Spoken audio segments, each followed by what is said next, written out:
tie akcie presunuli pod hrad. Pod hradom moja vízia je spraviť jeden amfiteáter za hradom, kameňa, železa, niečo také, čo tam ostane. Lebo teraz samozrejme bola tá vec, že zmizol tam dobre drevené opotenie. Čo bolo tie hradby, alebo čo to bolo teraz pri hradbe. Takže náš stavebný materiál do budúcna je kameň, železo. To, ja si myslím, sa osobne, podľa môjho názoru, najviac hodí do tej architektúry toho hradu, ale ja som už za týmto sledoval všelijaké, s architektmi som sa bavil na túto tému, sú všelijaké granty toto vizualizovať, za nie veľa peniazy, dá sa to urobiť, musí najprv vizualizovať. Ale viem o tom, že sú všelijaké projekty, ešte za pána Sáku boli, ktoré nikdy boli zrealizované.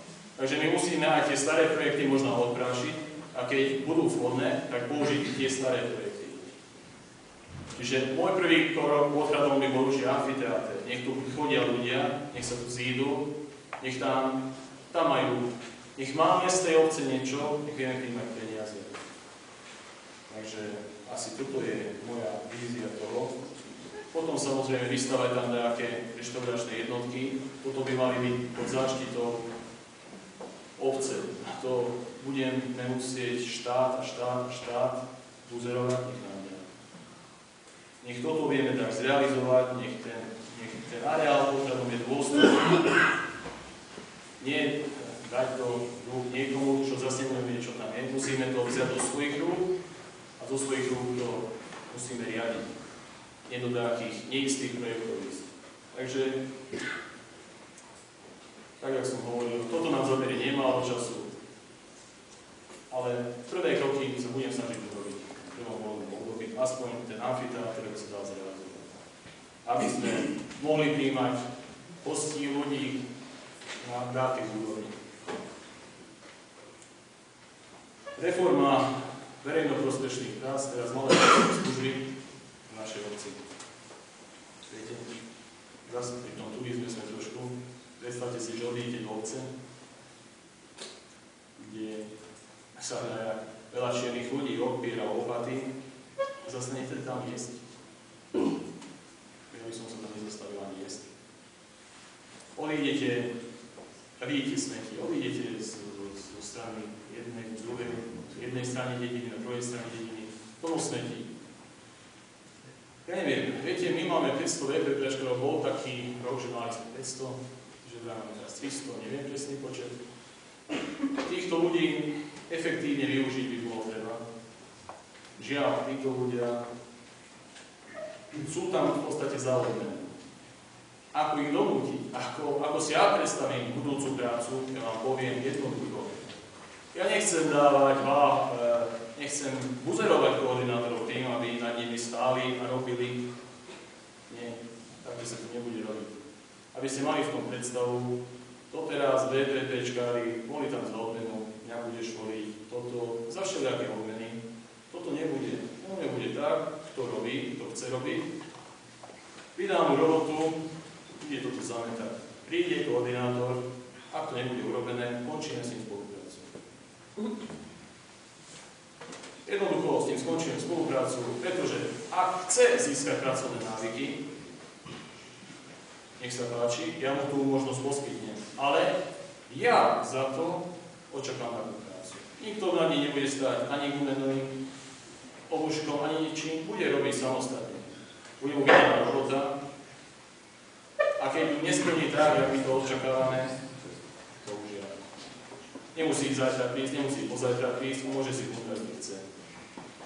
A verím tomu, že nakoniec nám ostane asi 50 kusov, s ktorými zvládneme to isté, čo doteraz 300.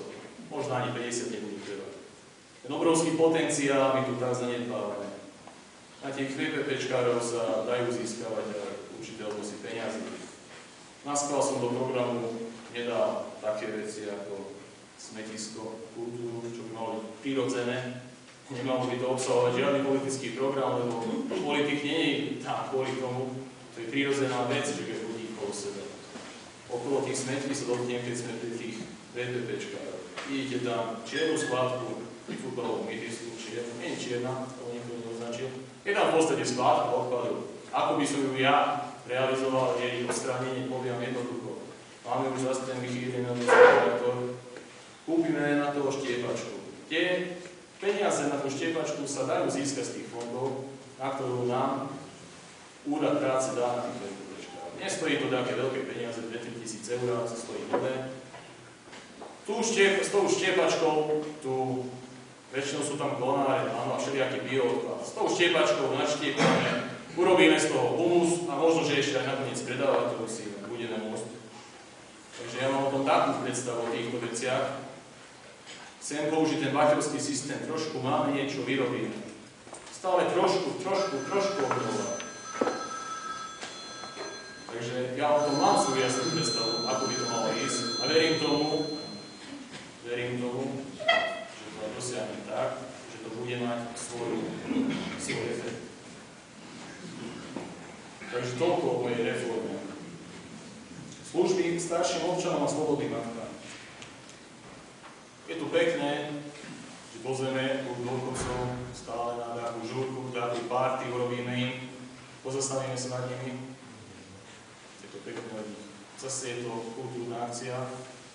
Ja tieto kultúrne akcie samozrejme naďalej budem podporovať. Ja dúfam, že sa dožijem toho, že raz budem dôchodca a s týmto, že budem podporovať naďalej.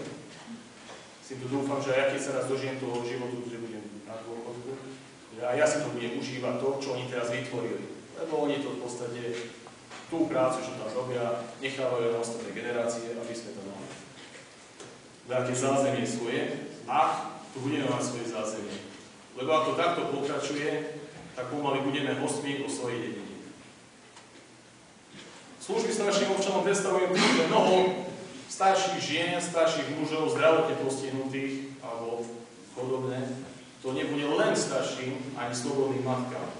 To bude určite vecou osobitného uváženia starostu, komu poskytnete služby. Tie služby som myslel také, porúbať drevo, pokosiť záhradu. Ja vám teraz rovno poviem, moji VPPčkári nebudú nikoho pred domom kosiť, okrem tých, čo poprosili. Je v tom obrovský chaos. My, každý deň pred domom, viem, že je to obecné, doteraz si každý kosil. Má to vo svojom užívaní v podstate, nech sa o to každý stará. My na to nebudeme mať ani priestor, ani čas. My sa budeme venovať iným aktivitám.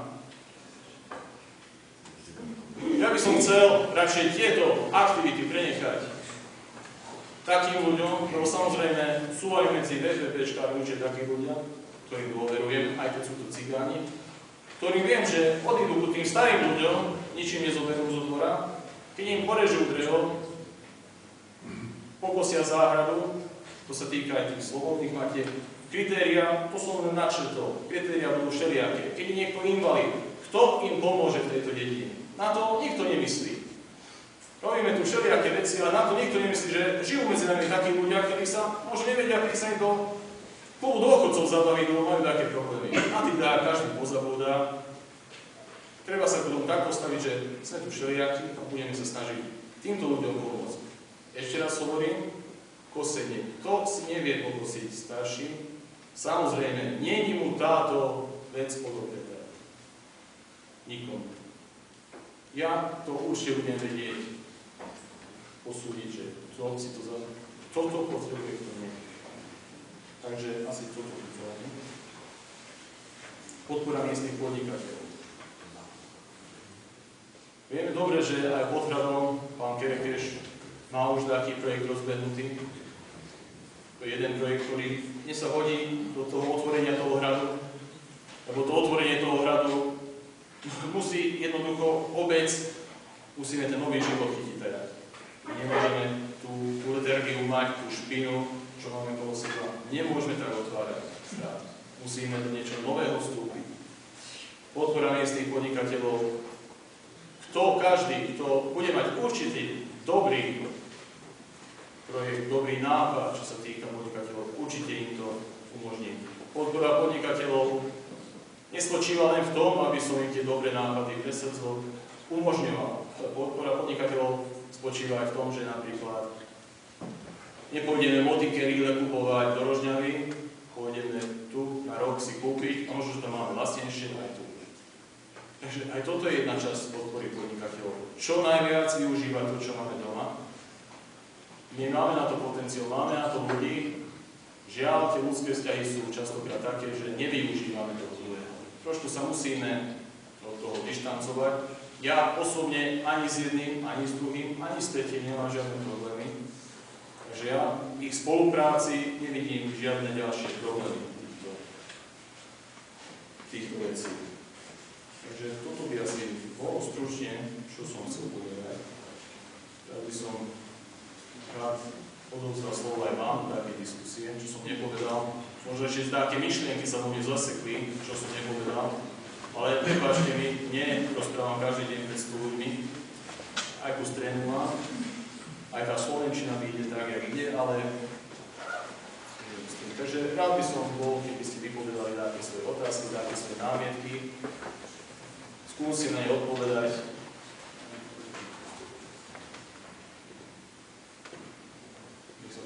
Pomoc podnikateľom. Ja neviem, či to takto je predošlé vedenie, predošlé neterajšie. 62 000 korún na hodinu, aj platíme podkladom, čo sme museli dať, všetko možné, že žiadny zisk nemali, aj v súčasnosti ešte platíme po 100 eur, nestačí. Takže neviem, či tak predstavuješ aj ty, jak predošlý pán Sárka a jeho spoločníci, čo boli, nechcem menovať týchto ľudí, že tak nám pomáhali. Aj nie, aj kto. Takže vyrúbali nám daň 62 000 korún, toto som napísal na ministerstvo financií a z ministerstva financií mi prišla odpoveď, že mám platiť len za to, čo mám pod tzv. Magduška. A oni mi vyrúbali dookola všetko, čo je tam ohľadne. To nie je to nie je pomoc, keď tak budete, či ináč budeš pomáhať podnikateľom. V tom smysle, že podnikateľom nevie zobrať, to je jednoducho, plať, keď aj nemáš čo. Ja si myslím, že doteraz vám boli tie dane odpustené. Boli, hej. Nie som daniak celkom doma, viem, že tam daň bola vyrúbená takým spôsobom, že na dohode ty budeš platiť toľko, ty toľko, ty toľko. Tak jednoducho bolo povedzme nariadenie nejaké, neviem, kto to schváľoval, kto má veľmi veľa peniaze a zápis bola pravdepodobne, že my to tam chceme dať do poriadku. Aj v súčasnosti sú projekty na ministerstve, v súčasnosti čakáme na nich, že kedy ten starší bude, že kedy nám vrátia a my to začneme. Ale nie tak pomáhať, že podnikateľ jedine tak plať čím viac. Ja viem, ale najmä teraz je to ťažké, že na nefunguje právo. Len hovorím, že či tu už nemusí vyriešiť také provizórium. Súčasne vedenie obci nehovorím ani slovo, ale predošle nechcem spomínať tu po niektorých ľudí, ale normálne mne osobne, že som tu kúpil za 1 000 000 korún, že to dám do poriadku a 4 roky predošle vedenie. Bránil. Veľa veci skôr administratívneho charakteru. No, nepoznám tieto, a myslím si, že aj teraz vám vyšli, aj keď ste žiadosť museli napísať v ústretí, určite aj ja vyjdem v ústretí. Čo bude dať. Ja to viem pochopiť, že keď niečo nejde, je za to hlúposť platiť daň. Určite vám s tým budem vedieť ísť v ústretí. Keď to nebude fungovať... Ja všeobecne hovorím všetkým podnikateľom jedine. Nielen nie je to o mňa, ale... Viete, to sú také veci, ktoré musí byť konkrétne. Tak chceme našim pomáhať. Keď ten amfiteátr povedia nám, že budeme stavať ten amfiteátr, povedia, že Tereke dajú, neviem koľko. Dám do toho amfiteátra. Nebude to tým spôsobom robené, že dám do toho. Vlastne ja to tým spôsobom nechcem. Ale toto sú otázky budúcnosti a to sú také veci, ktoré už keď je konkrétny projekt, konkrétna vízia o tom konkrétne vizualizované, mám o tom predstavu, skade by sme tie peniaze vedeli tu dotiahnuť. Samozrejme, nechcem svoj nápad túto niekomu len tak podľúbku na prácke, takže trošku pochopia mňa, že celkom to detailu nemôže byť sa nejak. Mám to s jedným dosť dobrým odborníkom rozvednuté. Zatiaľ ostanem v tom amfiteátri a aspoň dáte reštauračné jednotky. Že vy tam budete robiť, ja sa len tešiť budem, že ten bufet bude vyzerať tak, jak plus, a že budeme sa môcť niečím trošku pochváliť, že niečím tam ponechať tých ľudí. Aby v súčasnosti starosta nám to taktiež pochválil, že vedel tie projekty, my to urobíme, ale zase máme tam projekt, totiž žiadosť, aby ľudia vedeli, že máme to na 20 a 25 rokov. Lebo 2-miliónová investícia, čo by tam išlo do Magdušpiny, ak sa hovoríme do toho prvýkrát, tam sa nedá, že dajú 2 roky, tam treba aspoň 20 až 25 rokov. Aby ste vedeli ľudia, že mám tam žiadosť, mám tam projekty, starosta vám potvrdí. Z mojej strany snaha určite bude o to, aby ten areál vyzeral tak, jak sa to patrí. Dopredu vám slúbiť neviem, čo urobím konkrétne, lebo ja neviem, čo vy chcete. Takže to určite bude na osobnej dohode, ale určite sa potom bude stavať tak, aby na každej úrovni bola spokojnosť. Ja by som sa chcela spýtať, že ako by si sa vysporiadal s pozemkom, keby sa neobjavil pán Kotleba. Lebo teraz to všetko dáva, že pán Kotleba. Ty si taký veľký hrdina, chceš ísť starcom, prečo si to nedávaš sám do poriadku, prečo nedávaš návrhy, lebo ja neviem, keby sa neobjavil pán Kotleba, ako by si to vedel sám vysporiadať. Tieto pozemky už dlhodobo boli riešené. Ja som si preto, mnoho ľudí na mňa zle pozerá, samozrejme, že Štefan Samyslov. So Štefanom Samyslom v tejto rovine, čo sa jedná o pozemkov, 100% súhlasím. Nech je hociaký čo hovorí. V tejto rovine s ním 100% súhlasím a ideme za jedným cieľom.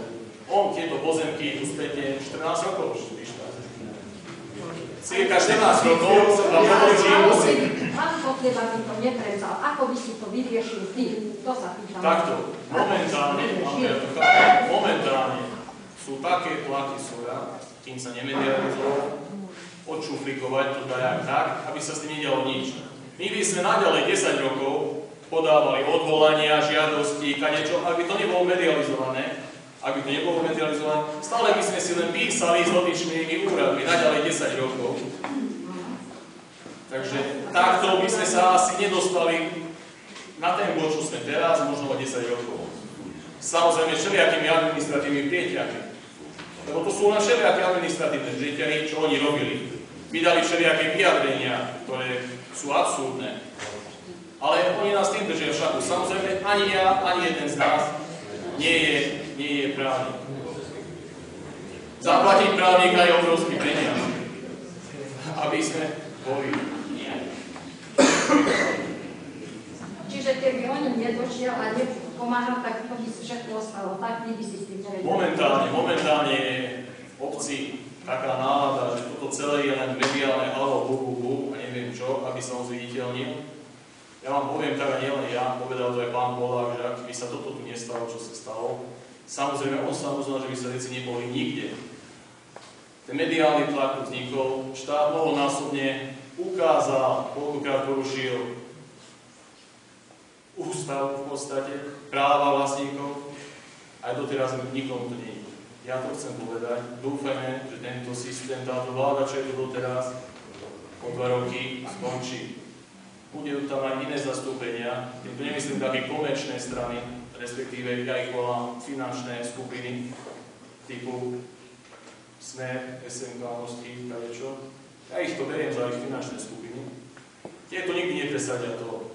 Verím tomu, že ten človek, ktorému som ja hovoril, že sa nám dostane, a púštiček aj v hore sa to rozhýbe v dávnom smere, lebo teraz to akurát sa na tom nabaluje sa na tom pán Polák, čo som hovoril. Robí z toho prieťah, aby dačo robil. Ale ja by som odpovedal, na toto sám neviem. Na toto sami, aj keby sme boli všetci, keby sme nemali to združenie upratať a užívať, v tomto by sme asi veľa neboli. Táto medializácia, aj keď mnohí hovoria, že to je odčierňovanie Krasnovského potrania a že klesli ceny pozemkov, je to pravda, ale keby sa toto teraz nestalo, jak je, po 10 rokov nás to dobehne ticho, ceny pozemkov by sme nepredali ani za toľko, ako sa dajú teraz predať. Aby nás to dobehlo ticho. A keď sa vás raz trošky spýtajú, že čo ste robili, prečo ste nekonali, vtedy by bolo horšie, že čo odpovieme na to. Je tu tá reálna prosba. Ešte raz hovorím, ja nedávam všetkých si dám jedného veca. hore je veľa negramotov, všelijakých, to je jedno. Jednoducho, ani nemajú vedomie o tom, čo robia. Ja nechcem ani im zle. To len pre ich osud bude, aby sa toho nedopúšťali naďalej, lebo keď oni nevedia, ja s nimi inak nebudem vedieť. Budem musieť, tak jak som hovoril, keď začnú stavať, v tom momente to treba odstraňovať. To teraz to bolo zanedbávané. Ale prečo bolo zanedbávané? To nie mňa sa treba pýtať. Lebo komunisti vládli. To nie mňa treba sa pýtať. Komunisti vládli 20 rokov, to sami napíšli, každý sa bál.